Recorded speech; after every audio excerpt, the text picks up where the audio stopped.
Hello everyone, welcome back to Vision JRF. आप सभी का आज की जो हमारी क्लास है उसमें बहुत बहुत स्वागत है। आई होप कि आप सभी की स्टडीज़ बहुत अच्छी चल रही होगी। रिवीजन मोड आपने अपना ओन कर लिया होगा, अपनी जो सारी क्लासेस है इससे प्रीवियस वो देखी होगी और साथ में आप अपने शॉर्ट नोट्स भी बनाते हुए जा रहे हैं। जैसा कि आप सभी को थंबनेल में काफ़ी अच्छे से दिख रहा है कि आज जो हमारा टॉपिक रहने वाला है वो मल्टी कल्चरिज्म या जिसे हम बहुसंस्कृतिवाद कहते हैं, इससे रहने वाला है। अगर इस वर्ड को अगर हम सेपरेटली करके देखें तो यहाँ पे लिखा है मल्टी और इधर है कल्चरलिज्म। कल्चर को हमने बहुत अच्छे से पता है, संस्कृति हम सबको पता है कि संस्कृति का बेसिक मीनिंग क्या होता है। संस्कृति की अगर हम बात करें तो जिस समुदाय से हम आते हैं, जिस जाति वर्ग से हम आते हैं, जिस स्थान से हम आते हैं, जो हमारा मूल वंश है, जो हमारा जन्म स्थान है, या फिर हम कह सकते हैं कि एक ऐसी नेचुरल चीजें जो हमने हमारे जन्म से, अपने परिवार से, अपनी समाज से ली है, तो वो क्या कहलाती है? वो हमारी संस्कृति कहलाती है। जैसे हमारी परंपराएं हो सकती है, रीति रिवाज हो सकते हैं, इत्यादि जो चीजें होती है वो हमारा कल्चर रिप्रेजेंट करते हैं। जैसे कि अगर आप राजस्थानी हैं तो आपका एक कल्चर अलग होगा, अगर आप एक पंजाब से हैं तो आपका कल्चर अलग होगा, अगर आप यूपी है से यूपी से हैं तो कल्चर अलग होगा, अगर आप अफ्रीका से हैं तो आपका कल्चर अलग होगा, अगर आप यूएसए से हैं तो आपका कल्चर बिल्कुल अलग रहने वाला है। तो ये जो कल्चर है और उसके साथ में एक जो वर्ड यहाँ ज्वाइंट हो गया है मल्टी। मल्टी का मीन्स आपको पता है, एक ऐसी चीज जो हम कह सकते हैं कि बहुतायत में, बहु संख्या के अंदर, और कह सकते हैं कि अलग अलग रूपों में पाई जाती है, तो वो आपका मल्टी कहलाता है। तो यहाँ पे हमारा टोटल जो एक वर्ड निकल के आया है वो क्या है? वो हमारा मल्टी कल्चरलिज्म है। और इसे हम जोड़कर सुने तो हमारा ये कहलाता है बहुसंस्कृतिवाद। और इसका अर्थ है कि जो आपकी संस्कृति है वो एक संस्कृति ना होकर क्या होगी? बहुत सारी संस्कृतियों का मेल जोल यहाँ पे रहने वाला है। इसको हम ऐसे समझते हैं कि जैसे मान लीजिए कोई देश है, देश में बहुतायत में क्या है? वहां पे एक समान संस्कृति के लोग रहते हैं, लेकिन आपने देखा होगा कि कुछ अलग संस्कृति के लोग भी वहां पे पाए जाते हैं। जैसे कि अगर हम बात करें, जैसे मान लीजिए आपका एक पूरा का पूरा समुदाय है, आप एक समाज में रहते हैं, लेकिन मान लीजिए आप वहां पे हिंदू क्या है? बहुसंख्यक रूप के अंदर हैं, ज्यादा मात्रा में हिंदू हैं। लेकिन मान लीजिए आपके पास में कोई ऐसी फैमिली आती है जो कि पंजाबी है, तो वो अपना पंजाबी कल्चर फॉलो करेंगे। और साथ में मान लीजिए कोई ऐसी फैमिली आती है जो साउथ इंडिया से है, वो अपना जो साउथ इंडिया कल्चर है वो यहाँ पे फॉलो करेंगे। और मान लीजिए एक ऐसी फैमिली भी है जो नॉर्थ ईस्ट से आती है, नॉर्थ ईस्ट की जो सेवन सिस्टर्स वाली जो पूरे के पूरे स्टेट्स है वहां से वो बिलोंग करते हैं, तो वो क्या होगा? वो एक आप क्या हो जाओगे? चाहे आप बहुसंख्या के अंदर क्या हो, हिंदू पूरी फैमिलीज, या फिर जैसे कह सकते हैं एक पर्टिकुलर एरिया के अंदर मान लीजिए राजस्थानी लोग रह रहे हैं, तो उनका पूरा का पूरा कल्चर क्या होगा? राजस्थानी। लेकिन अगर उसी मोहल्ले के अंदर सिख फैमिली भी रह रही है, साउथ इंडिया से आई हुई फैमिली भी रह रही है, साथ में नॉर्थ ईस्ट के लोग भी रह रहे हैं, तो वो क्या हो गया? वो आपका मल्टी कल्चर जो मोहल्ला हो गया वो हो गया है। इसे कैसे समझ सकते हैं कि बहुत सारी संस्कृतियों का मेल जोल जब एक जगह पे पाया जाता है तो वो क्या कहलाता है? वो मल्टी कल्चरलिज्म कहलाता है, बहुसंस्कृतिवाद कहलाता है। इसके अंदर हम देखते हैं कि संस्कृतियां अलग अलग होती है, साथ में क्या होता है? डाइवर्सिटी आपकी पाई जाती है, बहुत ज्यादा विविधता जो है वो आपकी पाई जाती है, सबकी एक अलग पहचान भी होती है, आइडेंटिटी भी क्या होती है? सबकी अपनी अपनी आइडेंटिटी वहां पे पाई जाती है। तो बेसिक आपको ये जो वर्ड्स मैं आपको बता रही हूँ, आइडेंटिटी, कल्चर, साथ में आपका ये हमने देखा अभी डाइवर्सिटी, तो ये बेसिक चीजें आपकी कहाँ पाई जाएगी? मल्टी कल्चरलिज्म में पाई जाएगी। और पॉलिटिकल थ्योरी के अंदर इस जो आपका ये टॉपिक है, इससे आपका सीधा एक तो जितने भी आपके थिंकर्स है उनका उनकी जो उनके साथ जो रिलेट करने वाला कीवर्ड्स है, कि कीवर्ड्स जो है आपके विल किमलेगा ने क्या कहा, भीखू पारेकर इनके बारे में क्या सोचते हैं, चार्ल्स टेलर इनके बारे में क्या सोचते हैं, मैरियम यंग, तो इस तरह के जो सारे के सारे थिंकर्स हैं उनका पर्टिकुलर कीवर्ड कि उन्होंने क्या कीवर्ड दिया है इस टॉपिक के लिए। और साथ में आपको ध्यान रखना है उनकी बुक्स। ये दो चीजें जब आप रट लेंगे इस वाले टॉपिक से, तो आपका जो क्वेश्चन एग्जाम में आने वाला है वो आपसे बन जाएगा। बहुत इजी टॉपिक है, कंसेप्ट मैंने आपको समझा दिया है कि आपको बहुत सारी संस्कृतियों के बीच में क्या होगी? वहां पे एकता या विविधता जैसी चीजें वहां पाई जाएगी, तो वो आपका क्या कहलाता है? मल्टी कल्चरलिज्म कहलाता है। आगे हम देखते हैं क्या लिखा है इसके अंदर कि बहुसंस्कृतिवाद वह विचारधारा है जो समाज में क्या हो, विभिन्न संस्कृतियों, उनकी बहुत अलग अलग जो भाषाएं हैं, लैंग्वेजेस है, उनके बहुत सारे धर्म हो सकते हैं, बहुत सारे जातीय समूह के सह अस्तित्व और सम्मान और संरक्षण क्या करती है, समर्थन वह करती है। जो मैंने मेन चीज अभी आपको समझाई थी वो कि वही क्या इसमें रहने वाली है। Multiculture is the ideology that supports the coexistence, respect and protection of diverse culture, language, religion and the ethnic group within a society, जो अभी हमने इसके बारे में बात की है। अगर इसके हम यहाँ पे कीवर्ड्स की बात करें, इसके कीवर्ड्स देखिए तो अभी हमने देखा यहाँ पे क्या पाया जाता है, कल्चरल डाइवर्सिटी पाई जाती है, सांस्कृतिक विविधता यहाँ पाई जाती है। मीन्स क्या है, बहुत सारी अलग अलग संस्कृतियों का यहाँ पे मेल जोल होता है, आपके सांस्कृतिक बहुलवाद यहाँ पाया जाता है। हम देखें तो यहाँ पे कल्चरल प्लूरलिज्म पाया जाता है कि मीन्स के संस्कृतियों का बहुलवाद, बहुत सारी अलग अलग संस्कृतियां यहाँ पे होगी। प्लूरल जो भाव होता है किसी वस्तु का वो यहाँ संस्कृति के रूप में पाया जाता है। समानता के साथ क्या होगी, भिन्नता होगी। मीन्स क्या है कि सभी को समान यहाँ पे जो इक्वालिटी वो तो मिलेगी, लेकिन इक्वालिटी के बीच में भी क्या पाया जाएगा, यहाँ पे डिफरेंस पाया जाएगा। कैसे कि जो पंजाबी फैमिली है, सिख फैमिली है आपकी, या फिर आपके नॉर्थ ईस्ट की फैमिली है, साउथ इंडियन फैमिली है, या फिर आपके नॉर्थ इंडिया की फैमिली है, तो वो क्या है, वहां पे इक्वालिटी तो सबके बीच में होगी, लेकिन वहां पे जो कल्चरल रूप के अंदर जो भिन्नता, जो डिफरेंस पाया जाएगा वो सभी के बीच में अलग अलग डिफरेंस वहां होने वाला है। और साथ में क्या होगा, उस डिफरेंस की भी पहचान, उनकी पर्टिकुलर पहचान को वहां क्या दी जाएगी, मान्यता वहां दी जाएगी, सबकी वहां पे रिकॉग्नाइजेशन ऑफ आइडेंटिटी पाई जाएगी। तो आपको ये चीज यहाँ से ध्यान रखनी है। अगर इसके हम की फीचर्स देखें, इसकी प्रमुख विशेषताएं देखिए, तो इस जो आइडियोलॉजी है इसकी प्रमुख विशेषताएं क्या क्या रहने वाली है, सेम वह की वह विशेषताएं हैं कि वहां पे क्या होगा, सभी संस्कृतियों का सम्मान किया जाएगा, सबको रेस्पेक्ट की भावना से देखा जाएगा।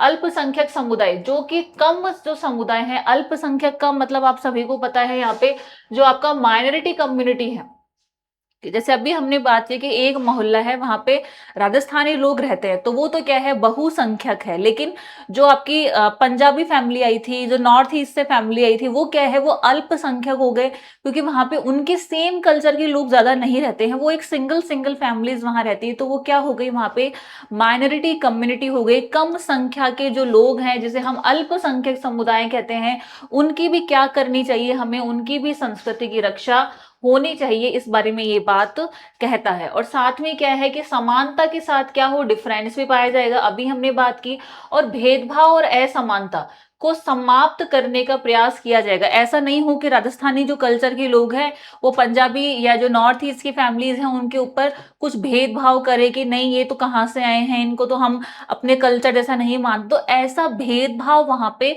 नहीं पाया जाना चाहिए। इसको इसकी बात करता है, और ऐसे भेदभाव और जो इनइक्वालिटी है उसको समाप्त करने की, साथ में क्या है कि इस attempts to eliminate discrimination and equality की बात ये करता है। और साथ में ही क्या बात करता है, ये समूह विभेदीकृत अधिकार, ये बात करता है कि जो आपका ग्रुप डिफरेंशिएटेड राइट्स है उनका ये क्या करता है, सपोर्ट करता है। तो आपको ये वर्ड ध्यान रखना है, समूह विभेदीकृत अधिकार या फिर ग्रुप डिफरेंशिएट राइट के क्या करता है, ये वकालत यहाँ पे करता है। आगे इसमें देखें तो इसके अन्य नाम क्या क्या होते हैं, देखो इसके अन्य नाम है सलाद बाउल संस्कृति, मोज़ेक संस्कृति और मेल्टिंग पॉट संस्कृति। इंग्लिश में देखिए तो salad bowl culture, mosaic culture और मेल्टिंग पॉट कल्चर। यहाँ से आपका क्या आता है, सीधा क्वेश्चन यहाँ से आता है कि बहुसंस्कृतिवाद के या मल्टी कल्चरलिज्म के और क्या क्या नाम है। देखो अगर हम फर्स्ट नाम की बात करें तो सैलेड बाउल संस्कृति, ये क्या होती है, देखिए आप ये समझिए कि आपने एक बाउल लिया है, बाउल के अंदर आपने क्या किया, बहुत सारी सैलेड्स आपने बनाई है। सैलेड्स में आप क्या क्या लेते हैं, आप अनियंस ले सकते हैं, आप टमाटोज ले सकते हैं, और जैसे आपको खीरा पसंद है तो कुकुम्बर आप वहां ले सकते हैं, या और भी कुछ ऐसी चीजें जैसे आप चुकंदर है वो आप ले सकते हैं, बीट रूट जिसे हम कहते हैं। तो आपने क्या किया है, एक बाउल के अंदर बहुत सारी जो अलग अलग वेजिटेबल्स थी उनको काट के सैलेड आपने बना लिया, उसके ऊपर से आपने बहुत सारा नींबू भी निचोड़ लिया उसके अंदर, ठीक है। तो वो क्या हो गई, बहुत सारे अलग अलग वेजिटेबल्स की आपकी सैलेड हो गई, लेकिन उस बाउल में मिलकर क्या हुआ है, वो सबके सब क्या कहलाई, वो अलग अलग वेजिटेबल्स, जिसका भी अभी हमने नाम लिया, आपका कुकुम्बर, आपका अनियन, आपका टैमेटोज, आपके साथ में अभी हमने बीट रूट्स की बात की। तो हम जब इनका नाम था तो अलग अलग इन वेजिटेबल्स का नाम था, लेकिन जब कट के उस बाउल के अंदर आ गई तो वो क्या कहलाई आपकी, वो आपका सैलेड बाउल कहलाया। तो वो क्या कहलाया है, सैलेड बाउल। तो ये जो आपकी जो आइडियोलॉजी है ये क्या कहलाती है, ये इस आइडियोलॉजी को इसलिए सैलेड बाउल कहा जाता है क्योंकि यहाँ पे अलग अलग कल्चर के लोग क्या होते हैं, एक साथ आते हैं, उनकी संस्कृति का सम्मान किया जाता है, उनके उनकी पहचान को रिकॉग्नाइजेशन किया जाता है, मान्यता दी जाती है, और सबका साथ में जो होता है, सबके अधिकारों की रक्षा की बात भी यहाँ की जाती है। इसलिए संस्कृतियों क्या कहते हैं, सैलेड बाउल कल्चर यहाँ कहा जाता है। और सेम नाम इसका ऐसे भी मौजिक संस्कृति है और मेल्टिंग पॉट संस्कृति भी, इसलिए इसका नाम रखा गया है। तो आई होप आपको इसका बेसिक जो नेम कल्चर था वो समझ में आ गया है। अगर हम बहुसंस्कृतिवाद का जो आवश्यकता है, इसके आवश्यकता की बात करें तो इसकी आवश्यकता क्यों है, आप ये देखिए कि अगर हम खुद बात करते हैं कि हमारा इंडिया कैसा है, ये हमारा इंडिया जो है वो कैसा है, यूनिटी और इंटीग्रिटी में विश्वास करता है, एकता और अखंडता की बात यहाँ की जाती है। इसलिए हम क्या करते हैं, इसलिए हम सभी की संस्कृति का क्या करते हैं, सम्मान यहाँ करते हैं। इसलिए राष्ट्र की एकता और अखंडता को बनाए रखने के लिए इसकी आवश्यकता है। साथ में सोशल जस्टिस की बात यहाँ पे की जाती है। और जो संस्कृति का संरक्षण है, अलग अलग संस्कृतियों का संरक्षण हम करेंगे तभी क्या होगा, हम सारी संस्कृतियों का मेल जोल यहाँ बढ़ा सकते हैं। और साथ में जो आपके माइनॉरिटीज हैं उनकी अधिकारों की रक्षा की बात भी यहाँ की जाती है। और डेमोक्रेसी को मजबूत करना भी इसका एक बहुत जो इंपॉर्टेंट लक्ष्य है वो रहने वाला है। तो आपको ये चीजें जो है इसकी आवश्यकता की बातें, strengthening democracy, protection of minority rights, cultural preservation, social justice और यूनिटी एंड इंटीग्रिटी, आपको ये चीजें ध्यान रखनी है। देखो ये चीजें जो है आपको जो कीवर्ड्स मैं आपको बता रही हूँ ये याद रखेंगे तो कंसेप्चुअल क्वेश्चन जब इस आइडियोलॉजी से बनता है तो वहां से आप सीधा यहाँ पे इसे क्लियर कर सकते हैं, याद करके सही कर सकते हैं। तो आपको बेसिक कंसेप्ट आपका सभी आइडियोलॉजीज का पता होना चाहिए। इसके बाद अगर हम इसकी कंसेप्ट देखें, आपका नागरिकता की अवधारणा देखें, आपके देखो एक तो सिटीजनशिप की अवधारणा होती है और साथ में एक यहाँ पे जो मल्टीकल्चरलिज्म का मेन पॉइंट है वो क्या है, डिफरेंशिएटेड सिटीजनशिप। एक अगर हम सिटीजनशिप की बात करें तो जैसे हम देखते हैं कि भारत के सभी लोग कैसे हैं, सभी लोग भारतीय हैं। हमारी सिटीजनशिप क्या है कि हम सभी लोग इंडियंस हैं। तो आपका ये बेसिक सिटीजनशिप की धारणा यहाँ होती है। तो ये कैसी धारणा होती है, ये यूनिवर्सल सिटीजनशिप की बात यहाँ की जाती है और सभी नागरिकों क्या होते हैं, समान अधिकार यहाँ पाए जाते हैं। तो आपको पता होना चाहिए कि विभिन्न संस्कृति समुदायों को उनकी, और ठीक है, तो ये क्या होती है आपकी नॉर्मल नागरिकता या जो नागरिकता की परिभाषा है वो हो गई। और अगर इसी जगह हम डिफरेंशिएटेड जो आपका सिटीजनशिप है या विभेदीकृत नागरिकता की बात करें तो विभिन्न सांस्कृतिक समुदायों को उनकी आवश्यकता के अनुसार क्या मिलने चाहिए, विशेष अधिकार मिलने चाहिए। मीन कि अगर मान लीजिए कुछ कम जो किसी एक पर्टिकुलर संस्कृति के लोग अगर बहुत कम संख्या के अंदर पाए जाते हैं तो उनको क्या मिलने चाहिए, उनको विशेष अधिकार, कुछ इस तरह के special right to different culture communities according to their needs क्या हो वहां पे मिलने चाहिए। अगर हम बात करें तो जैसे कि अगर हम नॉर्मल लोग हैं तो अगर हम जा रहे हैं कहाँ पे, कहीं पे अपनी बाइक लेके जा रहे हैं, स्कूटी लेके जा रहे हैं, तो हमको क्या है, ट्रैफिक रूल्स के अकॉर्डिंग हम सभी को हेलमेट लगाना पड़ेगा। लेकिन अगर आप एक सिख कम्युनिटी से हैं और आप जो पगड़ी है वो बांधते हैं, क्योंकि पगड़ी उनके कल्चर का एक पार्ट है, तो वो क्या है, उनके लिए जो हेलमेट लगाना है वो जरूरी नहीं है क्योंकि वो पगड़ी लगाते हैं और वो पगड़ी को नहीं उतार सकते हैं। तो कुछ स्पेशल राइट्स क्या है सिख कम्युनिटीज के लिए यहाँ पे दिए गए हैं और ऐसे ही कुछ स्पेशल राइट और कम्युनिटीज के लिए भी हैं। तो आपको इन बेसिक चीजों का यहाँ से पता होना चाहिए। आगे इसके अंदर हम देखें कि आपके जो ग्रुप डिफरेंशिएटेड राइट्स है वो कौन कौन से हैं। इसमें हम देखें तो क्या होने चाहिए, रीजनल ऑटोनॉमी होनी चाहिए और कल्चरल राइट आपको होना चाहिए। मींस कि आप जिस विशेष क्षेत्र से, जिस रीजन से आप बिलोंग करते हैं, तो रीजनल क्या हो आपको ऑटोनॉमी, कि आप जिस क्षेत्र से बिलोंग करते हैं, आपकी कल्चर जो है जिस क्षेत्र का है वहां पे आपको उस क्षेत्र की स्वायत्ता यहाँ पे होनी चाहिए कि आप इस पर्टिकुलर क्षेत्र से बिलोंग करते हैं, ये आपकी विशेष विशेष पहचान यहाँ पे होगी। और साथ में आपको कल्चरल राइट्स है, जैसे हम सांस्कृतिक अधिकार कहते हैं, इसकी बात भी यहाँ पे की जाएगी। तो ये दोनों ही क्या है, आपके ग्रुप डिफरेंशिएटेड राइट्स की बात यहाँ पे की गई है। आगे देखें तो आगे हमारे यहाँ पे थिंकर्स शुरू हो गए हैं। थिंकर्स की अगर हम बात करें तो थिंकर्स आपके सबसे पहले विल किमलिका यहाँ रहने वाली हैं। बहुत बहुत इंपॉर्टेंट। देखिए स्टूडेंट्स, मैं आपके लिए यहाँ पे बहुत ही उस तरह के नोट्स लेके आई हूँ कि आपको नोट्स पढ़ना है, और इसका अगर आपने ये नोट्स पढ़ लिए तो पूरा का पूरा जो एग्जाम में जिस भी एंगल से क्वेश्चन आएगा वो पूरा का पूरा यहाँ पे आपका क्लियर हो जाएगा। तो आपको ध्यान रखना है विल किमलिका। और विल किमलिका की बात करें तो उन्होंने क्या बात की है, इन्होंने उदारवादी बहुसंस्कृति क्या है, ये प्रमुख प्रवर्तक है। तो प्रोपोनेंट ऑफ लिबरल मल्टीकल्चरलिज्म, तो ये किससे जुड़ी हुई है, ये लिबरल मल्टीकल्चरलिज्म या उदारवादी बहुसंस्कृतिवाद से जुड़ी हुई है। अब जितने भी वर्ड्स आएंगे, जितनी भी स्लाइड्स आएगी, समझिए आप ये 200% आपका क्या आने वाला है, एग्जाम में सीधा क्वेश्चन यहाँ से आने वाला है। तो बात करें दो प्रकार के समूह उन्होंने बताए हैं आपके, कि दो प्रकार के समूह आपके पाए जाते हैं। एक तो राष्ट्रीय अल्पसंख्यक होते हैं और एक जातीय समूह यहाँ पाए जाते हैं। तो आपको देखो इनका कोई मीनिंग नहीं है कि विल किमलिका ने क्यों बताया, ऐसे क्यों लिखा। आपको देखो विल किमलिका ने खुद की एक थ्योरी दी है और आपको इसको क्या करना पड़ेगा, इसके कीवर्ड्स को यहाँ पे रटना ही पड़ेगा। और कोई इसमें कुछ समझाने लायक ऐसी अलग से कोई बात है ही नहीं। तो इसमें क्या ध्यान रखना है आपको कि विल किमलिका ने यहाँ पे 2 टाइप्स ऑफ ग्रुप बताए हैं। कौन कौन से, नेशनल माइनॉरिटीज और एथनिक ग्रुप। ठीक है, तो ये आपको दो चीज यहां से पता होनी चाहिए कि नेशनल माइनॉरिटीज और एथनिक ग्रुप उन्होंने बताए हैं। और साथ ही में उन्होंने क्या बताए हैं, दो प्रकार के यहाँ पे अधिकार उन्होंने बताए हैं, 2 टाइप्स ऑफ राइट्स उन्होंने बताए हैं। कौन कौन से, आंतरिक प्रतिबंध और बाह्य संरक्षण। कौन कौन से, इंटरनल रिस्ट्रिक्शंस और एक्सटर्नल प्रोटेक्शन की बात इन्होंने की है। ये 2 राइट्स बताए हैं। ठीक है, तो आपको ये चारों के चारों क्या है, यहाँ से कीवर्ड्स को ध्यान रखना है।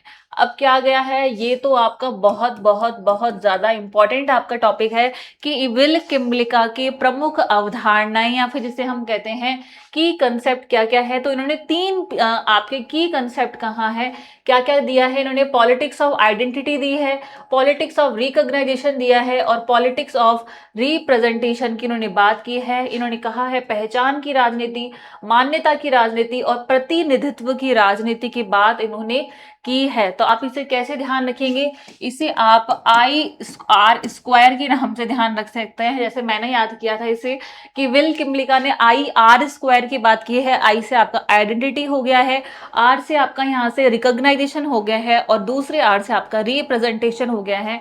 तो पहचान की राजनीति, मान्यता की राजनीति और साथ में प्रतिनिधित्व की राजनीति को आपको ध्यान रखना है। ये किससे जुड़ा हुआ है, ये विल किमलिका से जुड़ा हुआ है। नेक्स्ट हम इसके बाद में देखिए चार्ल्स टेलर। चार्ल्स टेलर ने पर्टिकुलर किस वर्ड की बात की है, इन्होंने कही है बात पहचान की राजनीति। तो पहचान की राजनीति, पॉलिटिक्स ऑफ आइडेंटिटी। देखो अगर एग्जाम में आता है पॉलिटिक्स ऑफ आइडेंटिटी, पहचान की राजनीति, तो क्या करना है आपको, यहाँ से आपको ध्यान रखना है चार्ल्स टेलर को। अगर आपका आता है पहचान की राजनीति प्लस मान्यता की राजनीति प्लस आपका यहाँ पे अभी हमने बात की प्रतिनिधित्व की राजनीति, तो तीनों आपके वर्ड्स है, तो कब किसको ध्यान रखना है, विल किमलिका को आपको ध्यान रखना है। तो ये बेसिक चीज आपको पता होनी चाहिए।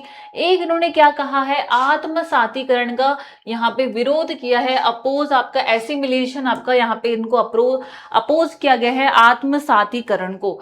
आगे देखें तो प्रत्येक संस्कृति को समान सम्मान देने का पक्षधर ये है। और साथ में इन्होंने क्या कहा है, इन्होंने कहा है कि आपकी जितनी भी संस्कृतियां हैं उनको क्या हो, प्रत्येक संस्कृति को समान सम्मान देना चाहिए, सभी के लिए इक्वल रेस्पेक्ट की भावना यहाँ होनी चाहिए। और सांस्कृतिक विविधता को लोकतंत्र की शक्ति की ये बात मानते हैं कि जितनी भी आपकी कल्चरल डाइवर्सिटी पाई जाती है, सांस्कृतिक विविधता पाई जाती है, वो क्या है, वो आपकी जो डेमोक्रेसी है इसको क्या करती है, बहुत ज्यादा पावरफुल बनाती है और स्ट्रेंथ देती है। तो आपको यहाँ से ये पता होना चाहिए। आगे है हमारी आइरिस मैरियन यंग, जो ये भी हमारी बहुत इंपॉर्टेंट थिंकर है, आपको ध्यान होना चाहिए। और इनका बेसिक क्या क्वेश्चन आता है, भिन्नता की राजनीति या जिसे हम कह सकते हैं विभिन्नता की राजनीति। विभिन्नता की राजनीति, ये वर्ड किससे संबंधित है, ये है आपका वर्ड सीधा आइरिस मैरियम यंग से संबंधित। मैरियम यंग जिसे हम कह सकते हैं मैरियम यंग। तो सीधा क्वेश्चन क्या आता है कि विभिन्नता की राजनीति शब्द जो है वो किससे संबंधित है, तो ये है आपका आइरस मैरियम यंग से ये संबंधित रहने वाला है। तो इन्होंने भी क्या किया है, आत्मसातीकरण का विरोध किया है और भिन्नता की राजनीति का क्या करती है, समर्थक करती है, पहचान की राजनीति पर भी बल देती है और लोकतांत्रिक सांस्कृतिक बहुलवाद का क्या करती है, समर्थन करती है। मींस की सपोर्ट्स डेमोक्रेटिक कल्चरल प्लूरलिज्म की, मतलब सब आपका जो डेमोक्रेसी है, जो लोकतंत्र है, उसमें क्या हो, सारे के सारे कल्चर को क्या किया जाए, सपोर्ट किया जाए, उनकी रेस्पेक्ट की जाए, उनको स्ट्रेंथ दी जाए, तो उसकी बात ये करती है। लेकिन मैंने अभी अभी क्या बोला कि आइरस मैरियम यंग के लिए आपको क्या ध्यान रखना है, विभिन्नता की राजनीति, या इंग्लिश में कहे तो पॉलिटिक्स ऑफ डिफरेंस। और अगर अभी हमने चार्ल्स टेलर की बात की, तो चार्ल्स टेलर के लिए आपको ध्यान रखना है पहचान की राजनीति। क्या ध्यान रखना है, पहचान की राजनीति। आपको चार्ल्स टेलर के लिए पर्टिकुलर वर्ड यहां पे ध्यान रखना है, चार्ल्स टेलर। तो आपको ये चीज यहां से पता होनी चाहिए। आगे हम देखें भीखू पारेख। भीखू पारेख का कंसेप्ट इतना नहीं आता है, सीधे इनकी बुक पूछी जाती है, लेकिन हम फिर भी यहाँ पे एक बार थोड़ा सा कंसेप्चुअल यहाँ पे क्लियरेंस कर लेते हैं कि सांस्कृतिक बहुलवाद के प्रमुख विचारक है। नैतिक एकवाद का क्या किया है, विरोध इनके द्वारा किया जाता है। प्रत्येक संस्कृति के सम्मान और सह अस्तित्व क्या है, ये पक्षधर है कि सभी संस्कृतियां क्या होनी चाहिए, समान रूप से क्या हो, उनका इक्वल वहां पे पोजिशनिंग दी जाए। और साथ में विभिन्न संस्कृतियों के संवाद और सहयोग पर क्या है, बल देते हैं। तो आपको यहाँ से ये ध्यान रखनी है बात कि संवाद आधारित बहुसंस्कृतिवाद, संवाद आधारित बहुसंस्कृतिवाद, यहां से ये वर्ड ध्यान रखना है, संवाद आधारित बहुसंस्कृतिवाद। तो ये वर्ड आपका किसने दिया है, ये आपका वर्ड दिया है यहाँ पे भीखू पारेख ने। किसने दिया है ये वर्ड, ये वर्ड दिया है आपका भीखू पारेख ने, भीखू पारेख। तो आपको ये चीज भी यहां से कंफर्म पता होनी चाहिए, ठीक है। आगे देखिए, हम इसके अंदर इसको इंग्लिश में कह सकते हैं emphasise dialogue and cooperative among different culture. तो ये बात है आपके भीखू पारेख की। आगे अगर हम बात करें तो इनकी सभी की सब इंपॉर्टेंट बुक्स आपके आ गई है। बुक्स को आपको क्या करना है, रटना है और सिर्फ रटना है, क्योंकि सीधा एग्जाम में आपकी जो बुक्स है वो पूछी जाती है। क्या क्या हुआ, ब्रायन बेरी की बुक है culture and equality. Bhikhu Parekh, very very very important, rethinking multiculturalism, इनकी बुक यहाँ रहने वाली है, रीथिंकिंग मल्टीकल्चरलिज्म। आइरिस मैरियम की same the justice and the politics of difference. अभी हमने विभिन्नता की राजनीति की बात की, तो इनकी बुक का नाम भी वही है, justice and politics of difference, 1990 में आई है। भीखू पारेख की 2000 में आई है और ब्रायन बेरी की बुक 2001 में आई है। विल किमलिका की बुक की बात करें तो मल्टी कल्चरल सिटीजनशिप, इनकी किसके बारे में बात करता है, मल्टी कल्चरल सिटीजनशिप, इनकी विल किमलिका की बुक है अ liberal theory of minority rights, और ये बुक आई है आपकी 1995 के अंदर। और अगर हम सुजान मॉलर ऑकिन की बात करें, ये हमारी, आपने जब फेमिनिज्म मैंने आपको पढ़ाया था तो सुजान मॉलर ऑकिन भी आपको मैंने पढ़ाया था। तो इनकी बुक है is multiculturalism bad for woman 1999। तो ये सारी की सारी बुक्स आपको यहाँ से क्या करनी है, टिप्स के ऊपर याद कर लेनी है। ये सेम आपका इंग्लिश में भी सेम बुक्स है। आगे हम बात करें तो आपके की इंपॉर्टेंट की वर्ड्स आपको यहाँ से लास्ट में मैंने रिवीजन के लिए सारे के सारे इंपॉर्टेंट की वर्ड्स यहाँ पे डाल दिए थे कि बहुसंस्कृतिवाद क्या है, और साथ में आपका सांस्कृतिक विविधता से जुड़ा हुआ है, आपका सांस्कृतिक बहुलवाद जैसे हम कल्चरल प्लूरिज्म कहते हैं उससे ये जुड़ा हुआ है, पहचान की राजनीति से जुड़ा हुआ है। आगे देखें तो आपका मान्यता की राजनीति, आपका politics of difference, national minorities, ethnic groups, international restriction की ये बात कर, इंटरनल रिस्ट्रिक्शन की बात करता है।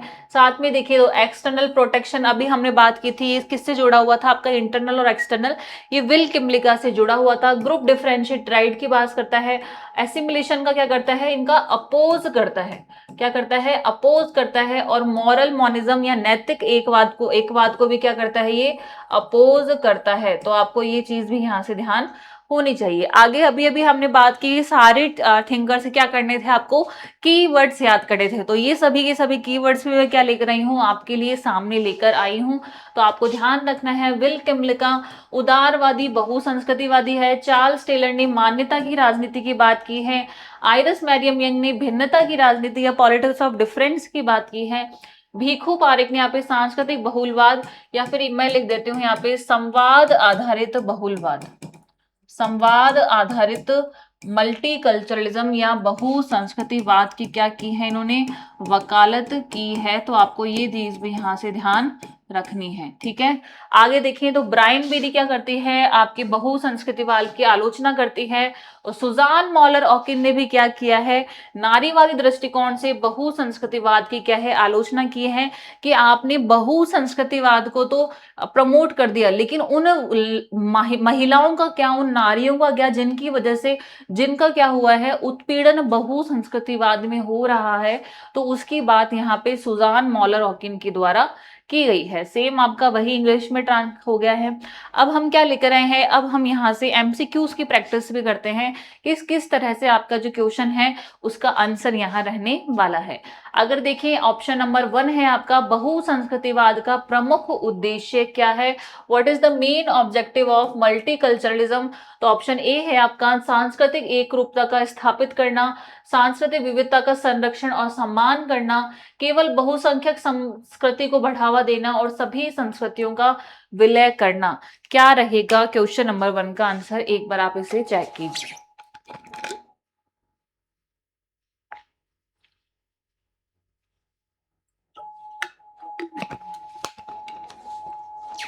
क्वेश्चन नंबर 1 का आंसर यहाँ पे क्या रहने वाला है।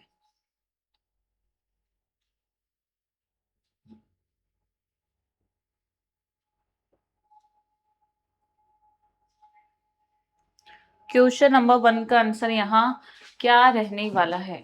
आपने रीड कर लिया होगा, जैसे कि हमने अभी अभी बात की थी, क्या बात की थी कि जितनी भी सांस्कृतिक विविधताएं हैं उनका संरक्षण करना, उनका प्रोटेक्ट करना और रेस्पेक्ट करना क्या है, कल्चरल डाइवर्सिटी को, वही क्या है हमारा बहु संस्कृतिवाद है।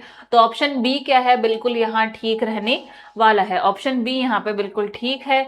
आगे देखिए तो multi cultural citizenship a liberal theory of minority rights किसकी बुक है, Charles Taylor, Bhikhu Parekh, Will Kymlicka या ब्रायन बेरी। क्या रहेगा इसका आंसर। क्वेश्चन नंबर 2 का आंसर यहाँ क्या रहने वाला है। अभी अभी हमने बुक पढ़ी थी, ये बुक किसकी है, मल्टीकल्चरल सिटीजनशिप, ये है विल किमलिका की बुक। तो सीधा ऐसे ही सिंपल क्वेश्चंस आपके यहाँ पे आएंगे एग्जाम में। सी है आपका, पॉलिटिक्स ऑफ डिफरेंस की अवधारणा है, जिसे हम भिन्नता की राजनीति कहते हैं, ये किससे संबंधित है। ये अभी अभी हमने पढ़ा था कि आइरिस मैरियम यंग का ये क्या है, की वर्ड भी है, और इनकी बुक का नाम भी यही है, justice and politics of difference. तो आपका आइरिस मैरियम यंग क्या है यहाँ पे आंसर रहने वाला है। नेक्स्ट क्वेश्चन की बात हम यहाँ से करें तो निम्नलिखित में से किसने अल्पसंख्यकों के अधिकारों को इंटरनल रिस्ट्रिक्शन और एक्सटर्नल प्रोटेक्शन को विभाजित किया है। ऑप्शन ए है Brian Barry, Will Kymlicka, Bhikhu Parekh या चार्ल्स टेलर। क्या रहेगा क्वेश्चन नंबर 4 का आंसर। क्वेश्चन नंबर 4 का आंसर क्या रहने वाला है। बिल्कुल, जब हमने राइट्स की बात की थी यहाँ पे, तो माइनॉरिटी राइट्स के अंदर हमने इंटरनल रिस्ट्रिक्शन और एक्सटर्नल रिस्ट्रिक्शन की बात की। तो ये आपके रिस्ट्रिक्शन यहाँ किसने लगाए हैं, ये आपके विल किमलिका ने यहाँ पे दोनों के दोनों रिस्ट्रिक्शन लगाए हैं। तो ऑप्शन बी क्या है, बिल्कुल यहाँ ठीक हो जाएगा। और ये है हमारी आज की क्लास का last question, 5 question, 5th number question, कि निम्नलिखित में से कौन सा युग्म सही है, आपको बताना है। Which of the following pair is correctly match, Brian Barry की culture and equality, Bhikhu Parekh justice and politics difference, Will Kymlicka culture and equality, और आइरिस मैरियम यंग का रीथिंकिंग मल्टीकल्चरलिज्म। क्या रहेगा क्वेश्चन नंबर 5 का धमाकेदार आंसर। क्वेश्चन नंबर 5,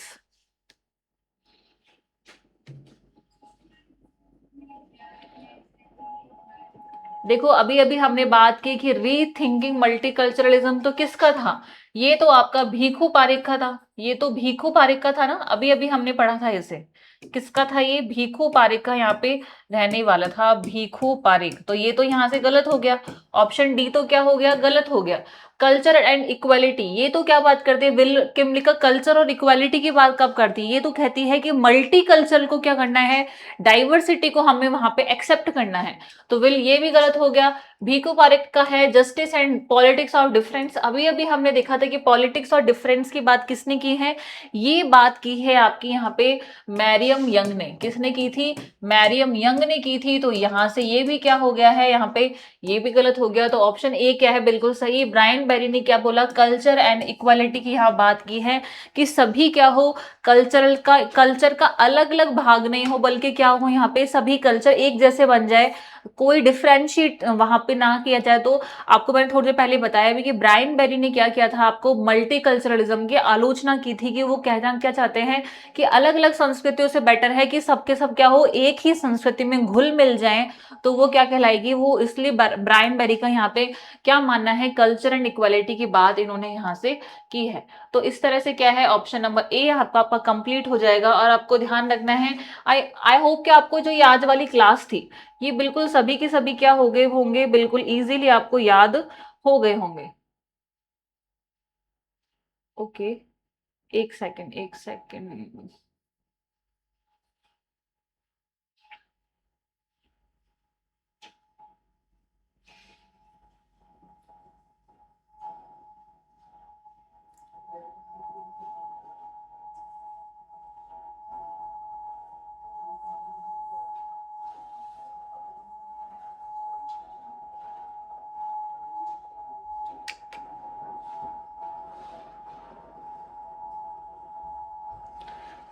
चलिए कोई बात नहीं, जो भी है अभी हम क्या करते हैं, हमारी आई होप कि आपको जो आज की क्लास थी, इसमें जो मल्टीकल्चरलिज्म का जो हमने टॉपिक पढ़ा था, ये समझ में आया होगा। बहुत बेसिक कंसेप्ट यहाँ रहता है, सीधा कीवर्ड्स के साथ में आपके क्वेश्चंस जो है पूछे जाते हैं।